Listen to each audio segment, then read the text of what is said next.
Are you thinking of leaving corporate, but too afraid to make the move? Have you already escaped corporate, but are finding it hard to run your dream business? Are you wasting valuable time by attempting to figure challenges out on your own? We have created a podcast for corporate escapees running their own business. This is the Corporate Escapees Podcast by Build, Live, Give. We bring you first-hand experiences of guests going through many of the struggles you face each and every day as a corporate escapee. We get real with no corporate BS. And now, over to your host, Paul Higgins. Welcome to Corporate Escapee Stories by Build, Live, Give. I'm Paul Higgins and I'm your show host. And today I'm very excited to have Evette Cordy from Agents of Spring. Evette started her career in sport. She was actually Australian champion in 1997 in her given sport. And she took that tenacity and discipline into her business. And she talks about how she worked her way up in one of a global research agency and then left to start her own business. And she also talks about the importance of having a team to support you, both in athletics, but also in running your own business. And she also talks about why some business institutions are going to go out of business because they haven't got a particular ingredient right. So just before I hand you over, I will say that there was a little bit of static in some of my end on this recording. I know that our brilliant sound producer has done the best that he can to get rid of it. But if it's still a little bit there, I do apologize. But please don't let that stop you from listening to this wonderful episode with Evette Cordy from Agents of Spring. So we're going to get to know a lot about you today, Evette, but why don't we just start with something family or friends would know about you that our listeners wouldn't? Well, once upon a time, I was the Australian 400-metre hurdles champion, although that feels like a lifetime ago, several decades and 2 kids later. Excellent. That's amazing. And what year was that? 1997. Excellent. So I won in 97, and then in 98 and 99, I placed second at the Australian Championships. Brilliant. And I know that we said in the preamble you used to spend about 6 hours a day training. Is that right? I did. So I would spend roughly 6 hours a day. So I did track work. I did weights program. I had a hurdle coach. Some of that was sort of stretching recovery work. But that whole program was kind of laid out over, a 7-day period. And then I'd have sort of rest days built into that. So it was pretty intense, pretty big commitment. And I know it's sort of a nature and nurture question, but for you, how did you keep that motivation up? That's a huge commitment. Do you think you always had that, or was there certain techniques you did to keep motivated?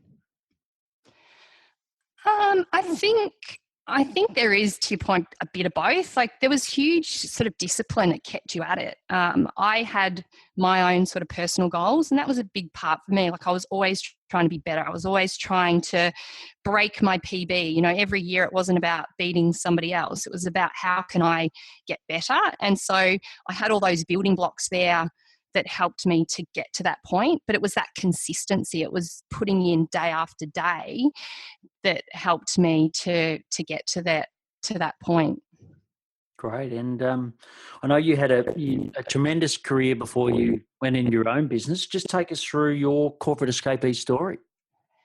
Yeah, great. So I've always been very curious, and I guess my curiosity led me to become a psychologist, and I studied psychology and psychophysiology, and eventually did a master's in organisational psychology. And I spent 5 years as a counsellor, and then sort of stumbled into a research career. So I worked for Arts Victoria for a period of time. I worked for a small boutique research firm, and then I spent nearly a decade at TNS, which is one of the world's biggest research companies, owned by Kantar WPP.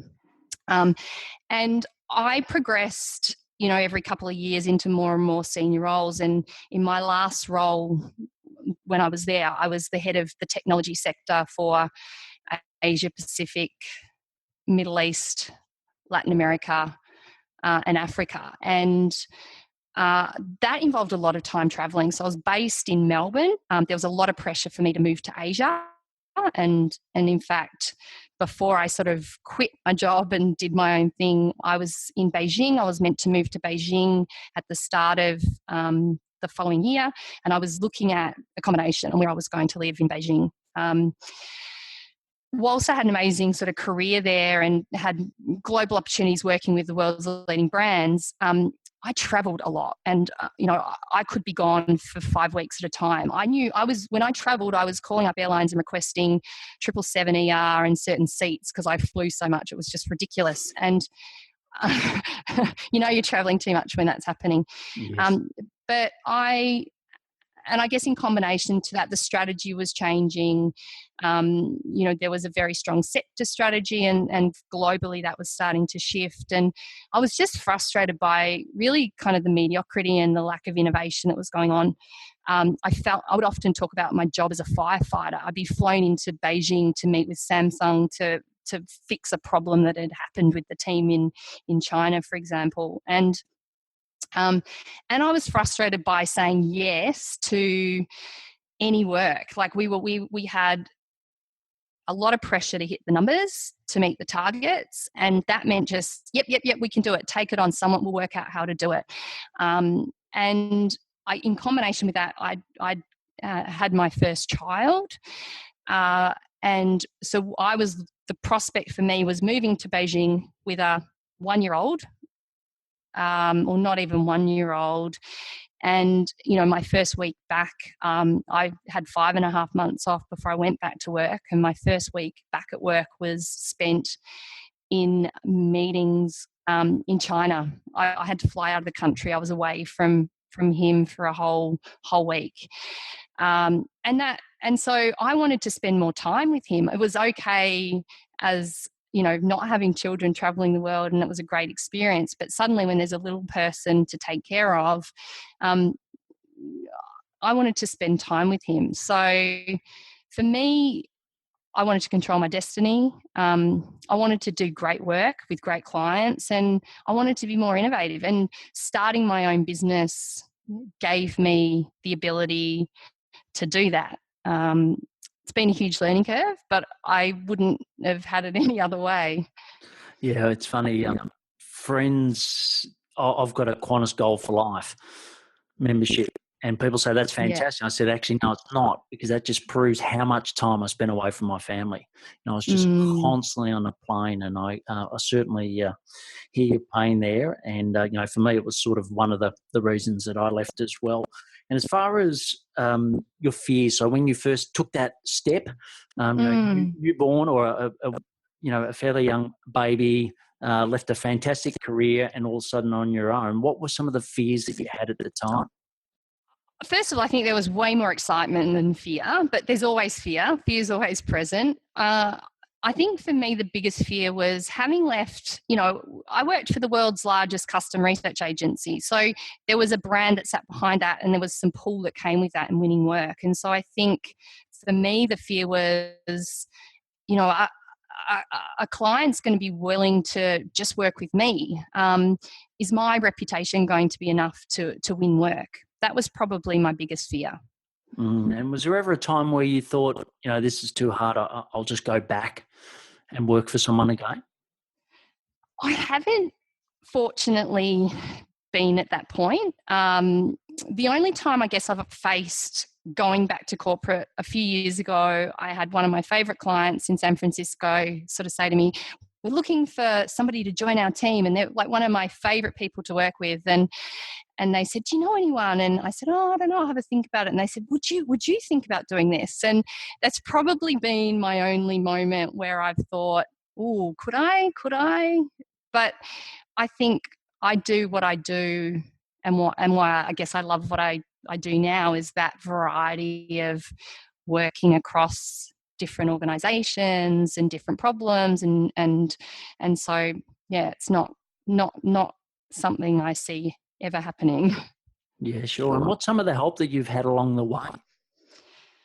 Well, as a former athlete, I I guess, got the best out of my potential by surrounding myself with the best in the field. So, I had a track coach, I had a hurdles coach, I had a dietitian, I worked with a sports psychologist and a physio. And, even though people say, oh, athletics is such an individual sport, it's not really. It's kind of about building people around you to get the most out of you. And I guess I've taken that philosophy into my career. So I've engaged mentors throughout my career, so both within the business and external to the business, both to better kind of navigate the politics, to understand myself better and to sharpen my craft. And it's interesting because recently, as my career and business continues to evolve and kind of goes to the next level, I'm actually currently on a hunt for a new mentor. And it's funny because I've kind of put all these things together to say, this is what I'm looking for. And recently chatting to a friend of mine, I sort of realized that actually I'm looking for a person that doesn't exist. And what I'm looking for is, several mentors who are going to meet those different needs with those different experiences. So I'm excited about, that. And I've got a few names down that I'm going to start sort of contacting over the next couple of months. Yeah, great. And I think the other thing that we certainly noticed is working in a mastermind where you get lots of like-minded people as well. You can get the benefit of having a mentor, but you can also get the benefit of having other people like you around there as well. Yeah. So Yeah, absolutely. And there's a number of conferences I attend every year. There's one I'm about to fly out to the States next week in the US, and I've been going for, this will be my 7th year I've been attending. And it's like my creativity peeps around the world. It's a cohort of people that we can bounce ideas, share ideas, talk about the experiences that we have. So in that way, that fulfills that need for me too. brilliant. And the next section is the build section. So when someone asks you, Evette, what do you do? How do you answer that? I usually start with, I solve problems for organizations. And then people probably say, well, what does that mean? Yeah, so using curiosity, I immerse myself in the lives of organisational stakeholders and their customers to understand their needs, their motivations, and to identify their most valuable problems to solve. And then I solve those problems using creativity to collaboratively co-create solutions. So it's curiosity and creativity work. Right. And what's changed? I know you've been, with TNS and Cantor and a long history, but what's changed, if anything, and what are some of the key trends that you're seeing at the moment in that space? I think that what's changed from when I was at, having worked in the technology space, obviously it's rapid. So it's, technology is changing all the time. I think in terms of it's an enabler. So for business, for work, that's enabling us to, from an innovation perspective, I think we can do things far more rapidly as a consequence of that change. So, what hasn't changed is we still need to understand the problems to solve. Like there's always problems to solve and there's often too many problems to solve. So it's trying to understand the most valuable problems to solve. But technology is an enabler that helps us to prototype and to create solutions far more quickly than we ever could in the past. Yeah, and has that become more available to smaller businesses? I know there's a great cost section of corporate people and people that have left corporate running their own business listening to this great show. But has it become, or is it more readily accessible to smaller companies? I know at Coke we had massive budgets. We always had the money, but what's accessible for a person that's got a smaller business? I think it's more accessible for smaller businesses. So, back in Kantar, like we would be investing in technology platforms to kind of sell to clients. But the beauty of being a small business is you're not tied to anything. So technology is changing so rapidly. So you can be engaged and partnering with a platform provider in some way, and suddenly they're not they're not keeping up with the needs of the market and what's going on. And suddenly you can switch very easily to another area, like to a completely new platform. So I think, if I look back 10, 15 years ago, I couldn't do what I do now, but I can do it so much more easily. And I think smaller agencies are a far better placed because they're more agile and nimble to be able to meet the change that's going on. Mm-hmm. Yeah, that's a great point. And as far as your ideal client, who's your ideal client? So for me, the ideal client's all about a mindset. And so an ideal client for me is a senior leader who wants to innovate, firstly. It's somebody who's ready to be challenged. It's somebody who wants to try or willing to try new things and step outside of their comfort zone. And by that, it's about challenging the status quo and pushing the boundaries to get better outcomes. Because if we stay safe, then we're never going to innovate. We're never going to crack the next best thing. So, we typically work with international and national blue chip corporates. But I also love working with startups as well, because you can make decisions faster and get to outcomes a lot more quickly than you can. Sometimes you get stuck within the corporate infrastructure. Mm. And some companies say, look, it's just so hard to change these days. Like you said, technology's happening. It's so rapid, and there's just so many things to do. So sometimes the safer bet is just to do nothing. What's your response when you hear that? You won't be around for very long if you have that attitude. I mean, I think I've got a model that I've written in my book, Cultivating Curiosity, where I talk about organizations going from being closed to curious. And I think what you've just talked about there is that being closed. And for me, in terms of the thinking about that, a business who is saying we're not ready to change is just going to be disrupted and die. So innovation is part of business as usual in some respects now. You can't afford to just sit there and ignore it, because you won't be around for very long if you do. Yeah, and look, I went to a great talk recently, and they sort of talked about the death of institutions in a way that, yes, there's the big guys, which are the tech base. You Google your Facebook, your Amazon, etc. But outside of that, if you're a big institutional type organisation, you're either getting disrupted or you're ripe for disruption now. And certainly from a customer service point of view, I see a massive void between, I just had to get a lease for a car, and going through a large bank here in Australia, and the manual paperwork I had to fill out, and just the process, it was just so painful. Whereas, if I work with some of my startups, or even someone working with me, the technology we use and the rapid and how much easier it is, I find that really frustrating. And you must see that and help. I'm assuming you're helping companies break through that change. Yeah, absolutely. And I guess for us, ideally, we're working with the most senior people within organisations, because it's all good and well for you to create this culture of change within further down the hierarchy. But if you haven't got the buy-in of senior management to change, everyone can change. They've just got to choose to.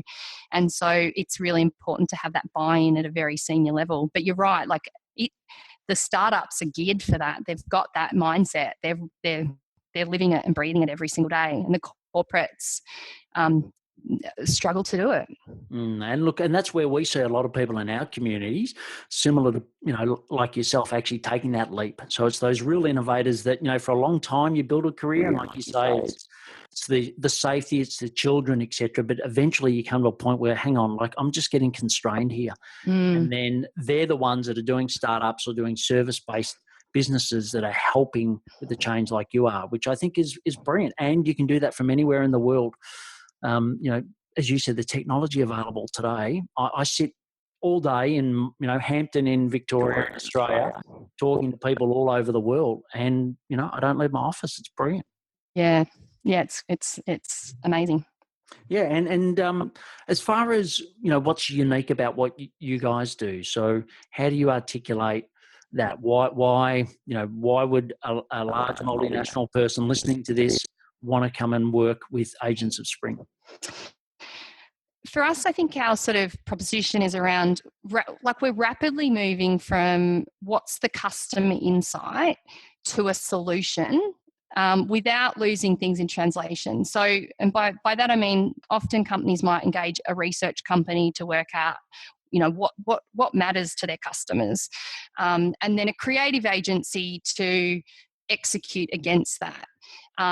Whereas we're doing that very seamlessly and very rapidly, and we're solution agnostic. So you don't come to us and we go, right, let's work out what problem to solve and let's come up with solutions, and we're going to make a TV ad, because we're not an ad agency.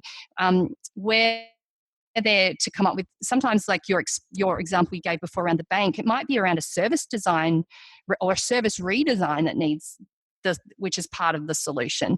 Sometimes it might be a physical product. So for example, we worked for a client in the wine industry, and we went from customer insight. They had a business problem we started with, and we turned it into a customer problem. And we went right through to fully mocked up prototypes. We had 5 different prototypes of wines just to that we presented to the CEO and the board within 2 weeks. We did that in 2 weeks.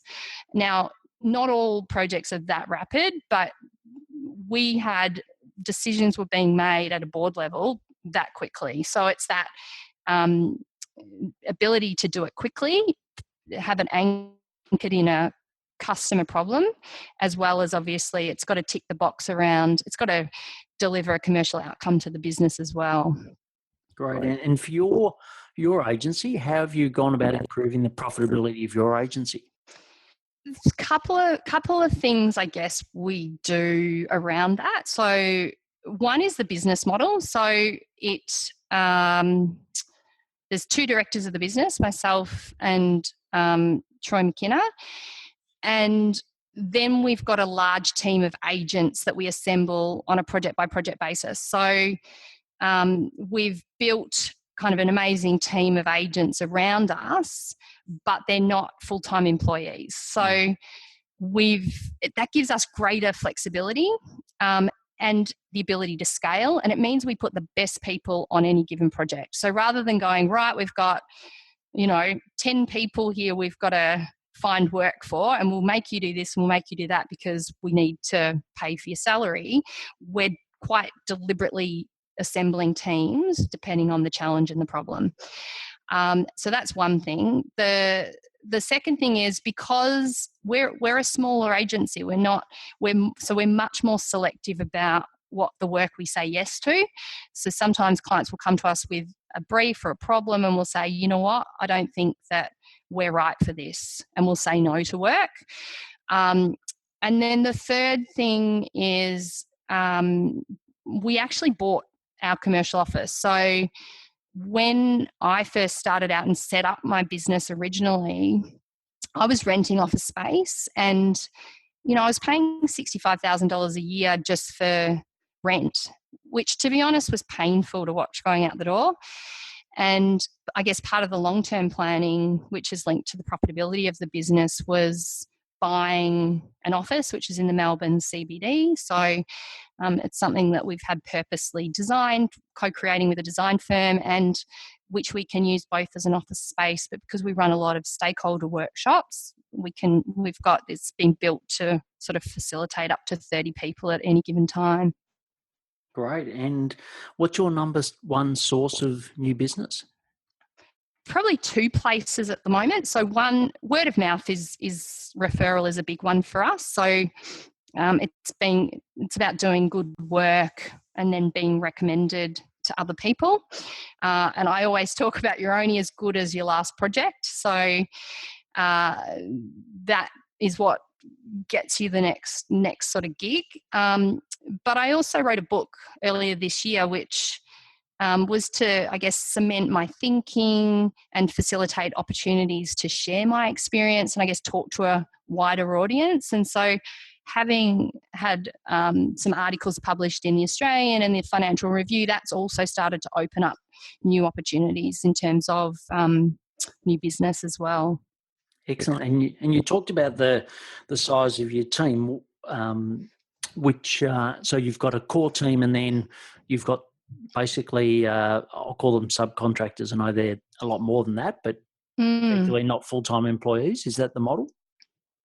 Yeah, so we bring them in at different points in our process. So we've got a psychologists that we work with, we've got marketers, we've got researchers, we've got designers, illustrators, copywriters. So those people will come in depending on the nature of the project, and we're very transparent about who they are and what their role is with clients on any given sort of basis. So that's been a very intentional business model. I've managed big teams before, and I've been stuck in that sort of cycle, and people aren't necessarily doing the work that they're passionate about. So, big part of what we do is we want people working on things that they're passionate about, because we're going to get the best outcome from them doing that as well. Yeah, and how do you go about coordinating working with people that aren't direct employees of yours and sometimes not in the same physical space as you? How do you sort of manage that? Any tips there? I mean, I feel like I've had to do that for a long time, because even at TNS back in those days, I didn't have a lot of, even though I was managing 32 countries, they weren't direct reports of mine many instances. So it was managing through influence. It's about having good project management skills in place around the coordination of those projects, getting people locked in. So we'll sort of do a project planning at the start of every project to sort of say, here's the timeline, here's the commitments, here's how people are involved. We try to have people working in the office as much as we can where it's feasible. But in some instances, some of that work that they're doing actually makes sense for them to be off-site. So good communication is at the heart of it, really, and regular work in progress meetings to check in to see where everything's at. Great. And what's the biggest challenge that you've got in Agents of Spring today? It's really probably managing our workload, because and being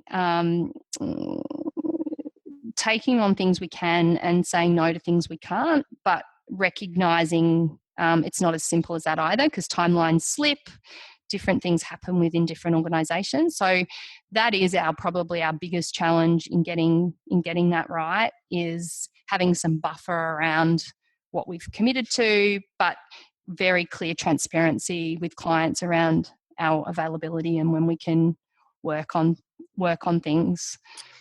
Yeah, and you've mentioned it a couple of times. What's your sort of quick formula on saying no? How do you make those decisions? Sometimes it might be the skill fit. So if it's a project that we think is pretty sort of transactional and that any sort of agency out there could do it, then we might just say, you know what, there's plenty of other agencies, because often we're more expensive than other agencies. So we might just say to them, go talk to such and such, because you're going to pay a premium for us and anyone can do that. So that's probably one thing.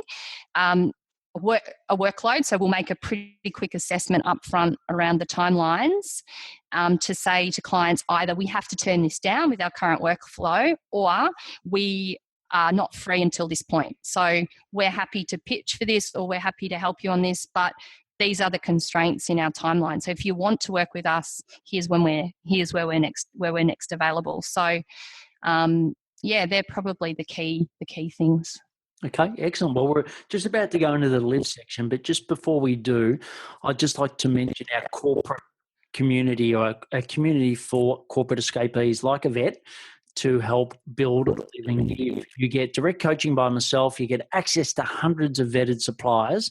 And if you want to find out more, you can just go to blgboost.com to find out more. So the next section, as I said, is the live section. So what are some of the daily habits, Evette, that make you hugely successful? Daily exercise is a big one for me. So even though I'm no longer a serious athlete, exercise has been a real a critical ingredient, I guess, to help me focus and get into the right mindset. So I will, I will at the very minimum go for a walk every single morning, usually along the beach, or I like to be near the water to be able to see horizons. And that just helps me get ready for the day. It helps me plan, think about what I've got to do, and just gets me into the right mindset. So that's a really important daily habit. I do, as a consequence of writing my book, one of my mindsets in the book is the Zen Master. And I actually took up yoga probably 12 months ago now. And whilst I don't do yoga every day, it's a core part of my weekly practice. I'm aiming to do it at least once a week. And again, that's just been a wonderful tool for clearing my mind and really getting me into that present moment, task at hand, Zen master mindset. Great. And what's something you'll achieve this year as a result of you running your own business, having the freedom to run your own business? I think there's probably two things for me this year. Last year was full on. I probably tried to do too much. But every year, and since starting my own business, I've spent probably more time on personal development than I ever did in any corporate training. And that's something that's really important for me. So I'm constantly looking for new ways to develop myself and finding new people to learn from. So that's one thing. And I think the other thing, and part of coming back full circle to our story at the start, for me, I want to make more time for personal side of things. So my youngest starts school next year, and I'm keen to make more time with him before, and getting him school ready and before he's gone into the school system forever. So yeah, there's two things there. Brilliant. And we mentioned Troy before. So Troy being your partner, when he is listening to this podcast, what would you like to say to him about the support he's given you? So he's both my business partner and my husband. So, I would have to say, lucky he's not in the office right now. He'd be listening to me. He's really been my rock and my support and forever, but particularly in the last year, and writing a book and trying to work full time and manage the household, he really picked up the slack around home, and he pushed me to be the person that wrote a book, not wanted to write a book, because there were moments there where I was like, I don't know if I can finish this, and he pushed me along, and I think we make such a great partnership. Like, he's such a creative spirit, and we are, I love the energy that he has for kind of pushing the boundaries and creating new things, and we're constantly looking for that next thing to do. So, I can't thank him enough for that. The next section is the give section. So what's a cause or a community that you're passionate about, and why? Yeah, so every year or two, we will do some sort of pro bono work. So I've done some work for the Women's Donor Network. So that's something that I'd like to expand and look at. I've got some ideas that I'm working on at the moment, but yeah, keen to sort of do more and transfer some of the knowledge that I have and that we have as part of a business that can help people's lives. And the last section is the action section. So just want some quick responses to these questions, Evette. So the first one is, what's your top 3 productivity tips? Well, I've got one big one, which is switch off all push notifications on your mobile device. There's actually an app you can download called Moment, I think it's called, and it tells you how often you use your device and what things you're using it for, and it's quite frightening if you use it. It gives you a sense of how distracted you are. So for me, biggest productivity tip is to switch off all push notifications. Great. And this is probably the counter, but when you are switched off in a zone, what are some of the apps or software that you use to help you do your job? When I'm switched off, when I'm So when I'm in deep thinking, I'm away from the computer. But when some of, I guess, my favorite apps that I'm using day to day, I talked before about project management. And so Asana for me is a really important app because it helps keep me managed and it helps me manage my time and to track projects and to see where things are at and to prioritize tasks. So I find Asana incredibly useful. I use Pocket a lot as well. So Pocket is a way for me to organize and store articles that I come across. So rather than kind of going down a rabbit hole, seeing something and then getting stuck on it, I can file it away, I can tag it, and then I can, when I've got some time to digest it, I can pull up, if I'm interested in curiosity or creativity or whatever it is, I've got all these tags around articles that I want to read later on. And the other one I use a lot is Evernote. So I find that my best ideas come when I'm out walking or on a train or on a tram. And so I will capture those and store those, whether it's taking a picture of something or documenting an idea. I'll use Evernote to capture that. Great. And a book or podcast you'd like to mention and why? I love podcasts. I consume them all the time and I'm constantly looking at different ones, but I've got a few favorite ones. The Psychology Podcast by Dr. Scott Barry Kaufman. He talks a lot around he's got a lot of sort of science and theory behind different psychology kind of phenomena.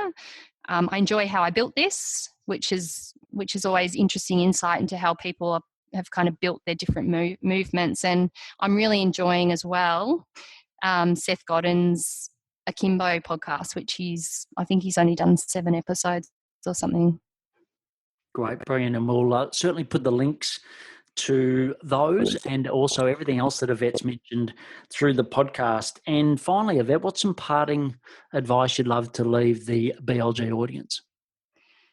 My parting advice is probably stay curious. So for me, curiosity is a gift and it can be cultivated and it can be the source of innovation. So for you as an individual or as a business, and so I would say stay curious. And a question I've been asking people recently is, when was the last time you did something for the first time? And then to think about what could be something you haven't ever tried before that you can go out and try as a way to cultivate your curiosity. Yeah, I heard a great podcast the other day where someone does that. So lists 10 things every year and then they get a dice and they just roll the dice twice a year. So whatever number turns up, they've got to do. So I thought that was a great thing. So I've started doing that. So that could add to your excellent parting advice. Great. And look, you can find out more about Evette Cordy and Agents of Spring at agentsofspring.com.